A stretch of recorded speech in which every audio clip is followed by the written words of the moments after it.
지난 한 주간 예수 그리스도의 고난을 묵상하는 고난 주간으로 저희가 보냈습니다. 예수 그리스도의 십자가를 묵상할 때 우리는 하나님의 사랑이 어떠한 것인지, 하나님의 사랑이 우리를 향해 있다는 것, 그리고 얼마나 큰지를 깨닫게 됩니다. 특별히 우리가 연약할 때, 경건하지 않을 때, 죄인 되었을 때, 하나님과 원수 되었을 때 그리스도께서 십자가에서 우리를 대신해서 죽으심으로 우리에 대한 그 하나님의 사랑을 확증해 주셨다는 것을 저희가 알게 됩니다. 하나님의 사랑은 그 아들을 십자가에서 우리를 대신해서 죽게 하신 것이 끝이 아닙니다. 그 아들을 다시 살리셔서 그를 부활의 첫 열매가 되게 하셨습니다. 성경이 말씀하시는 복음, 그 완전한 복음은 예수 그리스도의 죽음이 끝이 아니라 죽음 다음에 부활이 있음을 우리에게 알려주고 있습니다. 복음은 예수 그리스도께서 십자가에서 죽으셨고 다시 살아나심을 말씀합니다. 이 부활에 대해서 묵상하면서 우리 성도님들에게 이분의 책에 있는 내용이 좀 도움이 될 것 같아서 인용하려고 합니다. 왜 예수인가? 조정민 목사님, 베이직교회 담임 목사님이시죠? 조정민 목사님 책의 내용입니다. 신앙을 가진다는 건 아등바등하는 삶으로부터 자유하기 시작하는 것이라고 생각합니다. 그런 삶으로부터 자유해지는 키워드가 바로 부활입니다. 나는 예수를 믿게 된 게 부활 때문이었습니다. 이분은 오랜 기간 불교 신자로 있다가 아내의 기도와 또 권유로 예수님을 만나게 됐죠. 부활이 없다면 예수님은 그저 4대 성인 중 한 사람에 불과합니다. 예수님이 무덤에 갇혔다면 공자나 독배를 마신 소크라테스와 다를 바가 없습니다. 예수님이 우리 죄를 대신해 십자가 지시고 그저 무덤에 묻혀버렸다면 그는 지극히 의로운 사람으로 기억되었을 것입니다. 그리고 나서 이런 좀 호소력 있는 이야기를 하세요. 예수님이 부활하셨다면 지금 살아계시다는 뜻입니다. 눈이 휘둥그레질 만큼 놀라운 사건입니다. 그래서 십자가의 죽음과 부활이 오늘을 사는 나에게 어떤 의미인지 분명해져야 합니다. 그렇지 않으면 기독교는 허상이 됩니다. 여러분, 그리스도의 십자가와 부활, 이 둘은 같이 갑니다. 우리가 예수님의 십자가는 믿고 아는데 그리스도의 부활은 믿지 못하겠다. 그렇다고 한다면 우리의 신앙은 허상이 됩니다. 왜 예수인가? 라는 이 책에서 오랫동안 하나님을 알지 못했던 삶에서 본인이 하나님을 믿게 된 가장 결정적인 것은 그리스도의 십자가보다 그리스도의 부활이 결정적이었다고 조정민 목사님 고백하죠. 그리고 그 결론이 뭡니까? 십자가의 죽음과 부활이 오늘을 사는 나에게 분명해져야 한다는 거예요. 그렇지 않으면 우리가 믿는다고 하는 것, 우리가 신앙생활 한다고 하는 것, 그것은 다 아무것도 아니라는 거예요. 허상이라고 말합니다. 근데 조정민 목사님의 이 정리가 바로 성경의 정리예요. 고린도전서 15장 14절입니다. 우리 같이 읽어보겠습니다. 그리스도께서 만일 다시 살아나지 못하셨으면 우리가 전파하는 것도 헛것이요 또 너희 믿음도 헛것이며. 아멘. 아멘. 그리스도께서 만일 다시 살아나지 못하셨으면 우리가 전하는 것 헛것이래요. 우리가 믿는 것 다 헛것이래요. 아무 소용없대요. 허상이라는 거죠. 오늘 하나님께서 우리에게 주신 이 약속의 말씀을 통해서 예수 그리스도의 그 부활에 대한 의미를 그리고 그 능력을 확인하는 은혜가 있기를 축원합니다. 십자가와 부활, 그 완전한 복음은 성경대로 다시 살아나신 예수 그리스도를 우리에게 알려주고 있습니다. 고린도전서 15장 3절과 4절 말씀입니다. 내가 받은 것을 먼저 너에게 전하였노니 이는 성경대로 그리스도께서 우리 죄를 위하여 죽으시고 장사 지냄받으셨다가 성경대로 사흘 만에 다시 살아나사. 여러분, 강조한 표현을 보셨죠? 내가 받은 것을 먼저 너에게 전하노니 이는 성경대로 그리스도께서 우리를 위하여 죽으셨대요. 그리고 성경대로 사흘 만에 다시 살아나셨대요. 우리는 지난 한 주간 고난 주간을 묵상하면서 예수님께서 고난의 길, 십자가의 길을 걸으시는 그 한 걸음 한 걸음이 예수님의 기분대로, 예수님의 마음대로, 예수님의 뜻대로가 아니라 성경에 말씀하시는 하나님의 구원 계획에 따라서 하나님의 말씀을 성취하는 것이라는 것을 우리가 확인했습니다. 심지어 예수님께서 무력하게 정말 도살장에 끌려가는 양처럼 아무것도 할 수 없는 그때에도 예수님의 그 모습이 바로 하나님의 구원 계획을, 성경을 성취한다는 것을 알게 되었습니다. 요한복음 19장 36절 37절 말씀이죠. 이 일이 일어난 것은 그 뼈가 하나도 꺾이지 아니하리라 한 성경을 응하게 하려 함이라. 또 다른 성경에 그들이 그 찌른 자를 보리라 하였느니라. 예수님께서는 하루에 잡히시고 신문 받으시고 재판 받으시고 그리고 십자가에 달려 처형을 당하셨습니다. 지금으로 말하면 졸속이죠. 모든 게 다 졸속이고 불의하게 부당하게 이루어졌어요. 왜냐하면 유월절 전에, 그 유월절 안식일 전에 이 모든 재판을 끝내기 위해서 종교 지도자들이 밀어붙여서 이런 일이 자행됐습니다. 그런데 어찌 보면 예수님이 당하신 것 같고 예수님은 아무것도 할 수 없는 것 같은 그 상황 가운데서도 예수님은 십자가에서 성경을 응하셨대요. 예수님께서 십자가에 죽으실 때 유월절 어린 양의 모습으로 죽으셨습니다. 그래서 성경은 이 출애굽기부터 반복적으로 뭘 말씀하시냐면 유월절 식사, 유월절 양을 잡을 때는 그 뼈를 꺾지 않게 했어요. 예수님은 유월절 어린 양으로 십자가에 죽으셨기 때문에 예수님 양옆에 달려있는 강도들은 그들을 일찍 죽게 하기 위해서 로마 병정들이 다리를 꺾었습니다. 그러나 예수님을 다리 꺾으려고 보니까 벌써 죽으신 거예요. 그래서 그 죽으심을 확인하기 위해서 다리를 꺾지 않고 창으로 예수님의 허리를 찌릅니다. 그런 이 모습 다 성경, 구약 성경에 예언하신 말씀의 성취예요. 예수님의 허리를 찌르는 말씀은 스가랴 12장 10절의 말씀을 성취라고 성경은 말씀합니다.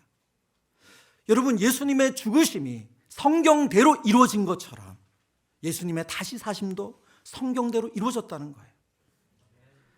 성경은 이사야 선지자가 다윗의 아들이 무덤에 살아나서 하나님의 백성들에게 큰 복을 줄 것을 예언합니다. 그리고 이 말씀이 바로 예수님이 십자가의 부활로 성취되었음을 말씀합니다. 이사야 53장 10절의 말씀을 조금 더 여러분이 이해하기 쉽게 표준 세번역으로 보여드렸는데 같이 읽겠습니다. 주께서 그를 상하게 하고자 하셨다. 주께서 그를 병들게 하셨다. 그가 그의 영혼을 속죄제물로 여기면 그는 자손을 볼 것이며 오래오래 살 것이다.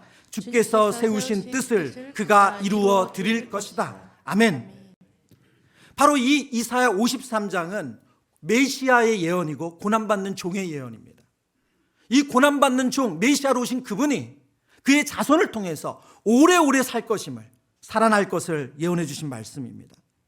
성경대로 예수 그리스도께서 다시 살아나셨습니다. 예수 그리스도의 죽으심도 성경대로 이루어진 것이고 예수 그리스도의 사심도 성경대로 이루어진 것이죠. 그래서 우리가 예수님의 십자가는 그래 성경대로 우리를 위해서 죽으셨어 라는 걸 믿는데 어떻게 사람이 다시 살아? 그게 어떻게 가능해? 본 적도 없는데 어떻게 가능해? 만약 우리가 이런 생각을 한다면 그것은 앞뒤가 안 맞는 얘기라는 거예요. 그래서 성경은 우리가 성경대로 살아나신 예수 그리스도와 함께 우리도 다시 살아났다고 성경은 말씀합니다. 로마서 6장 4절의 말씀, 그러므로 우리가 그의 죽으심과 합하여 세례를 받음으로 그와 함께 장사되었나니 이는 아버지의 영광으로 말미암아 그리스도를 죽은 자 가운데서 살리심과 같이 우리로 또한 새 생명 가운데 행하게 하려 함이라.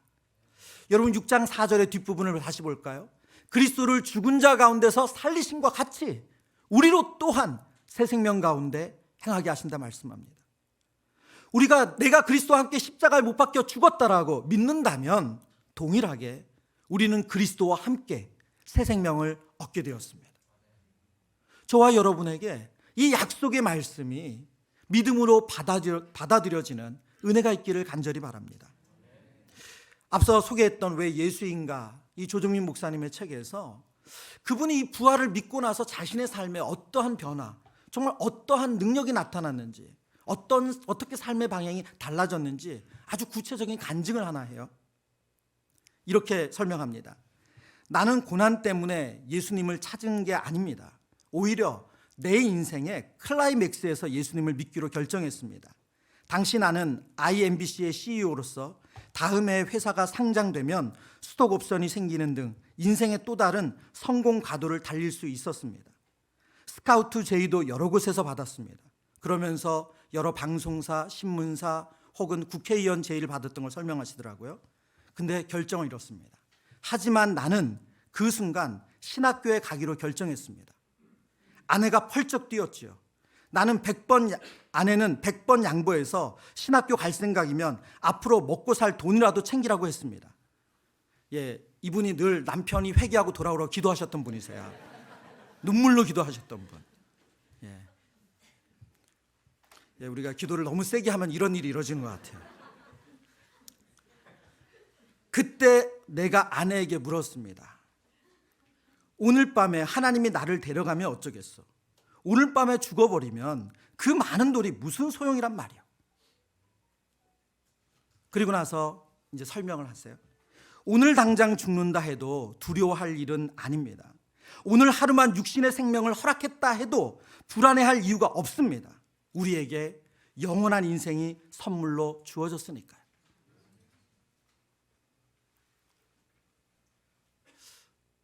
여러분, 예수님의 부활을 믿는다는 것은 실제예요.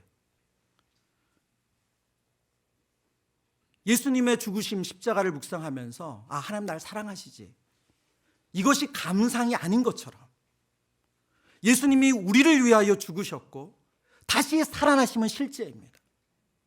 그러기에 우리에게 그 영생의 확신이 있는 거예요. 그러기에 그 다음에 회사가 상장되면 스톡옵션을 받고 본인의 인생 후반부에 지금까지 살아온 삶을 보상받듯 주어지는 그 많은 물질과 명예를 다 내려놓고 다른 선택을 할 수 있는 거예요. 여러분, 그렇다고 여러분 뭔가를 막 신학교 가야 되겠다 이런 결심 안 하셔도 돼요. 지금 그렇게 불안한 눈빛을 안 보셔도 됩니다. 예. 조정민 목사님도 그 책에서 그런 얘기를 하시더라고요.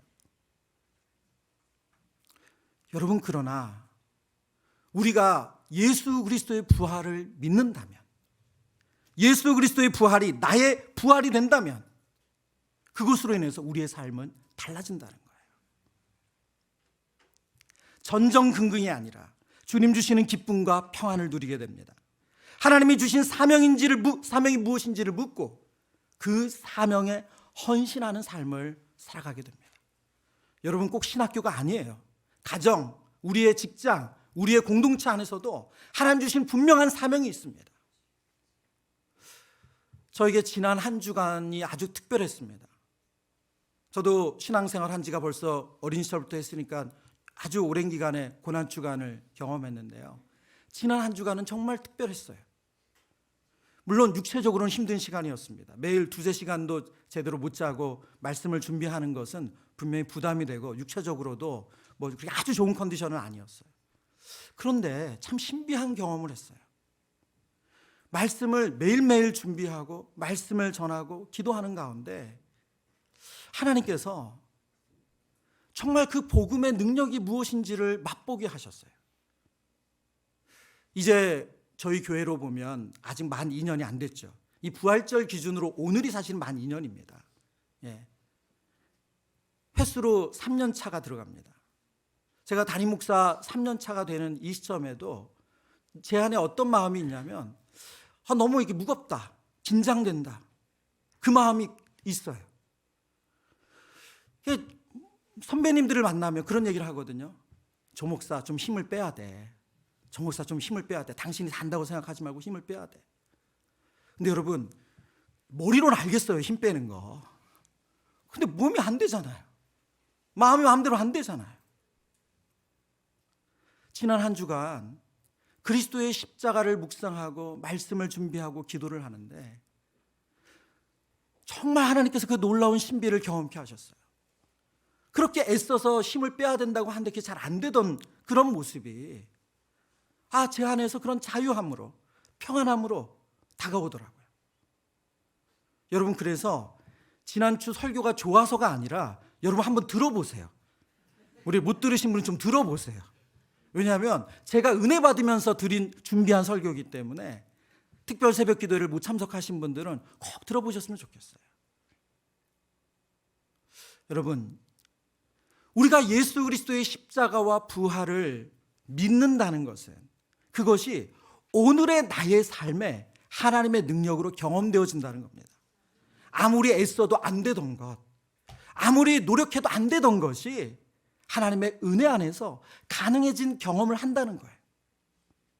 우리 사랑하는 성도님들에게 그 은혜가 있기를 축원합니다.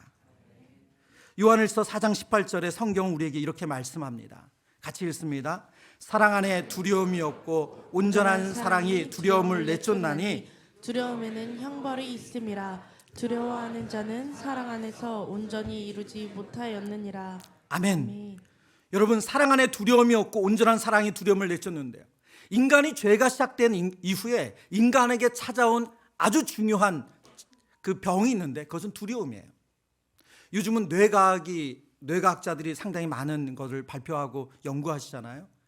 최근에 뇌과학자 중에 제가 연구된 어떤 보고를 보는데 그런 보고를 하더라고요. 내용이 뭐냐면 인간이 느끼는 감정은 딱 하나라는 거예요. 두려움. 인간이 느끼는 감정이라고 하는 것은 근본적으로 하나다. 그 안에서 다 여러 가지 증상으로 나타난다는 거예요. 여러분, 저는 뇌과학자의 이 얘기가 참 신기했습니다. 왜냐하면 성경이 우리에게 말씀하시는 것과 너무 맞기 때문에 그래요.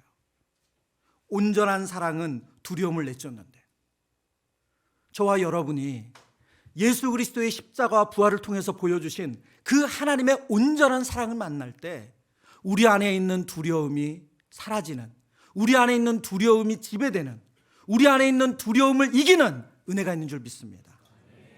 그래서 이전에 내가 그렇게 애써도 해보려고 해도 안 됐던 것이 되어지는 은혜가 여러분의 삶에 나타나기를 축원합니다.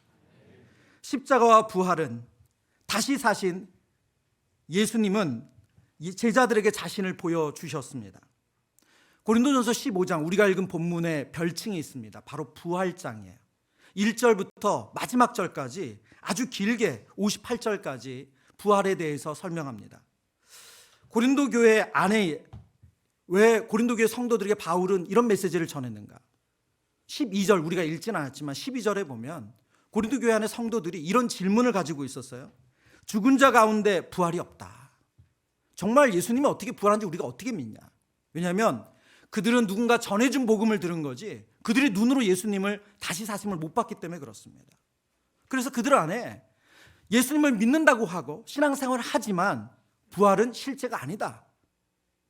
그런 이야기들이 떠들어왔다는 거예요. 그래서 지금 바울은 부활에 대해 논증하듯 하나씩 되짚으면서 그들에게 알려주고 있습니다. 1절부터 4절까지는 우리가 지금 앞서 말씀을 나눈 것처럼 성경대로 예수께서 죽으시고 성경대로 다시 사셨다. 그것을 증명해 주고요. 그리고 5절부터는 부활하신 예수님을 만난 사람들을 열거를 해요. 우리 보죠. 5절부터 8절. 게바에게 보이시고 후에 12제자에게와 그 후에 500여 형제에게 일시에 보이셨나니 그 중에 지금까지 대다수는 살아있고 어떤 사람은 잠들었으며 그 후에 야고보에게 보이셨으며 그 후에 모든 사도에게와 맨 나중에 만삭되지 못하여 난자 같은 내게도 보이셨느니라. 5절에 보면 베드로에게 게바에게 먼저 보이셨대요. 여러분, 우리가 잘 알고 있습니다. 요한복음 21장에 예수님은 사람을 낚는 어부로 예수님 불러주셨는데 다시 물고기를 낚는, 고기를 낚는 어부로 돌아간 베드로를 찾아가시죠. 디베랴 바닷가에서. 그리고 그를 용서해 주십니다. 그에게 다시 기회를 주세요. 내 양을 먹이라. 내 양을 치라. 다시 그를 만나셨습니다. 뿐만 아니라 예수님은 제자 공동체가 모여 있을 때 예수님이 그곳에 찾아가셔서 예수님께서 자신을 보여주셨어요. 근데 하필 그때 누가 없었냐? 도마가 없었어요. 예수님의 제자 중 도마가 없었어요. 그래서 제자들이 이구동성으로 부활하신 예수님을 만났다. 한 명도 아니고 그 자리에 있는 모든 제자들이 그렇게 이야기함에도 불구하고 도마가 뭐라고 말합니까? 내가 그의 손에 못자국을 보며 내 손가락을 그 못자국에 넣으며 내 손을 그 옆구리에 넣어보지 않고는 믿지 않겠노라. 내가 다른 거 다 믿어도 어떻게 죽은 사람이 다시 살아나? 그건 못 믿어. 당신들이 다 봤다고 해도 난 믿을 수 없어. 실증주의자죠. 여러분, 우리 가운데 그런 분 계실 거예요. 웬만하면 안 믿는 분, 확인해 봐야 믿는 분. 정말 내가 먹어봐야 이게 나쁜 건지 좋은 건지 아시는 분, 여러분 괜찮습니다. 예수님은 그런 분도 다 허용하세요. 예수님 어떻게 하십니까?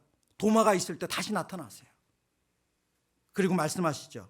요한복음 20장 27절 우리 같이 읽어볼까요?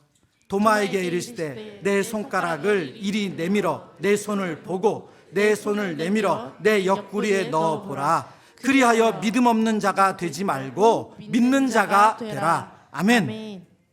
예수님은 도마의 연약함을 아셨어요. 그리고 다시 부활하신 예수님의 몸을 보이시면서 말씀하세요. 그래 도마야, 이제 봐, 이제 넣어봐. 그리고 믿음 없는 자가 되지 말고 믿는 자가 되라. 여러분, 부활하신 예수님이 다시 사신 것은 성경대로 다시 사셨을 뿐만이 아니라 수많은 증인들이 있습니다. 율법에 따르면 어떤 것이 사실임을 입증하기 위해서는 두세 사람의 증인이면 충분해요. 그래서 범죄, 이 사람이 죄를 졌다, 이 사람이 누구를 때렸다, 혹은 살인을 벌였다, 그것에 대해서 이 사람을 처벌하려면 두세 사람의 증인이 필요해요. 그것으로 사실 여부를 판가름하게 되어 있습니다, 법적으로. 그런데 예수님이 부활하신 사건에 대한 증인들이 몇 명입니까? 오늘 성경을 보면 500명이 훨씬 넘습니다. 성경은 예수 그리스도가 부활하신 것을 증거하는 아주 중요한 또 다른 증거가 하나가 있다고 말해요. 그것은 무엇이냐면 바로 부활하신 예수님을 만나고 변화된 제자들이라는 거예요. 왜냐하면 부활하신 예수님을 만나지 않았다면 그들은 그런 삶을 살아갈 수가 없다는 거예요. 사도행전 말씀을 볼까요? 사도행전 10절입니다. 4장 10절 우리 같이 읽어보겠습니다. 너희와 모든 이스라엘 백성들은 알라. 너희가 십자가에 못 박히고 하나님이 죽은 자 가운데서 살리신 나사렛 예수 그리스도의 이름으로 이 사람이 건강하게 되어 너희 앞에 섰느니라. 아멘. 아멘. 이 말씀은 언제 기록된 어느 시점에 기록된 말씀인가? 베드로와 요한이 산헤드린 공회에서 신문을 받을 때, 재판을 받을 때 이들이 한 얘기예요. 그들은 예수님의 부활을, 예수 그리스도의 죽으심과 부활을 전하다가 지금 종교 재판을 받고 있습니다. 그러니까 여기서 삐끗하면 이들 또한 예수님처럼 처형을 당할 수 있는 거예요. 그런데 이들이 뭐라고 말합니까? 너희와 모든 이스라엘 백성은 알라. 너희가 십자가에 못 박고 하나님이 죽은 자 가운데서 살리신 나사렛 예수 그리스도의 이름으로. 여러분, 조금 더 주저함이 없어요. 그리스도의 죽으심과 부활에서 담대히 베드로가 선포합니다. 예수님이 잡히시는 날 베드로가 한 모습은 어떻습니까? 예수님을 부인하고 저주까지 했어요. 그가 부활하신 예수님을 만났다는 증거가 뭐예요? 그를 위하여 죽으시고 다시 사신 예수 그리스도를 이 사람들이 그를 공포로 두려움으로 몰아넣는 이 상황에서도 부인하지 않고 담대히 증거한다는 거예요. 예수 그리스도를, 부활하신 예수 그리스도를 만난 제자들의 모습이 부활의 증거가 됩니다. 여러분, 이제 이것을 오늘 우리에게로 바꿔야 되겠죠. 그러면 우리가 예수 그리스도와 함께 죽고 예수 그리스도와 함께 살아났다는 믿음이 있는 신자라면 우리의 삶도 동일하지 않을까요? 우리의 삶도 이런 변화가, 우리의 삶도 이런 열매가 있어야 하지 않을까요? 제가 지난 한 주간 너무나도 귀중한 말씀을 하나 만났습니다. 말씀을 준비하다가 오늘을 위해서 아껴두었어요. 정말 이 말씀을 넣고 싶었지만 끝까지 안 넣고 있다가 꽃감 빼내듯 로마서 5장 5절이에요. 로마서 5장 5절 같이 읽어보겠습니다. 소망이 우리를 부끄럽게 하지 아니함은 우리에게 주신 성령으로 말미암아 하나님의 사랑이 우리 마음에 부은 바 됨이니. 아멘. 여러분, 이 말씀은 예수 그리스도의 그 죽으심에 대해서 그리스도의 죽으심과 우리가 합하여졌다는 그 설명을 하는 내용 중에 있는 내용입니다.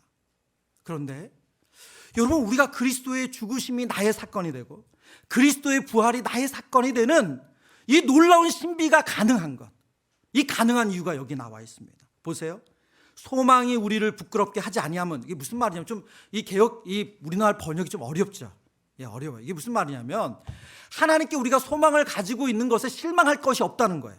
우리의 희망은 어떤 일이 있어도 꺾이지 않는다는 거예요. 근데 왜 그것이 가능하냐? 바로 우리에게 주신 성령으로 말미암아.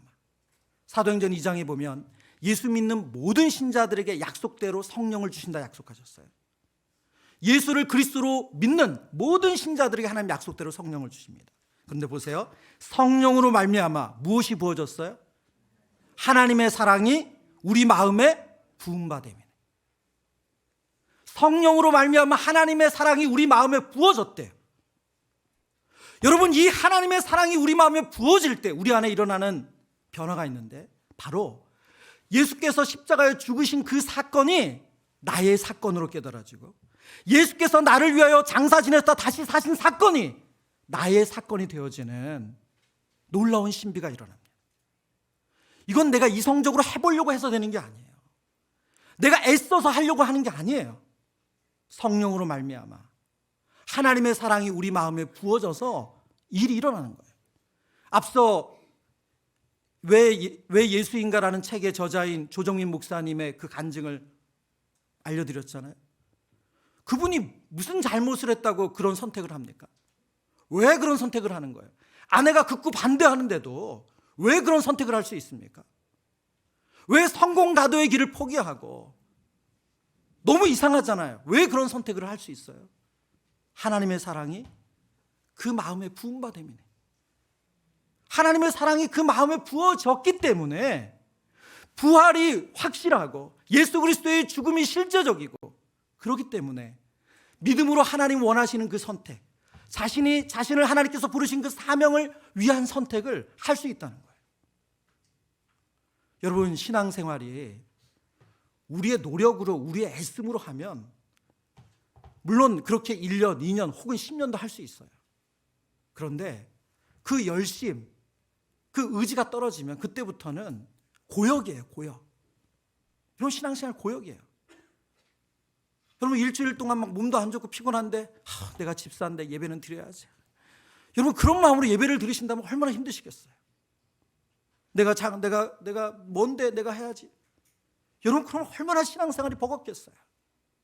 그런데 성령으로 말미암아 무엇이 우리 마음에 부어져요? 하나님의 사랑이 부어지면, 성령으로 말미암아 하나님의 사랑이 부어지면 내가 그리스도와 함께 죽고 그리스도와 함께 다시 산 사건이 나의 사건이 되기 때문에 믿음으로 선택하는 것이 가능하다는 거예요. 누구 시선 때문이 아니고 남들이 뭐라 그래서가 아니라 기쁨으로, 자원함으로, 감사함으로 가능하다는 거예요. 여러분의 앞으로의 신앙생활이, 오늘 이 말씀이 이루어지는 신앙생활 되길 축원합니다. 우리에게 주신 성령으로 말미암아 하나님의 사랑이 마음에 부음받음이니 이 은혜가 우리 사랑하는 모든 소원 꿈꾸는 교회 성도님들에게 충만하시기를, 그리고 이 은혜에 이끌림 받아서 행복한, 정말 기쁨이 가득한 신앙생활 되시기를 축복합니다.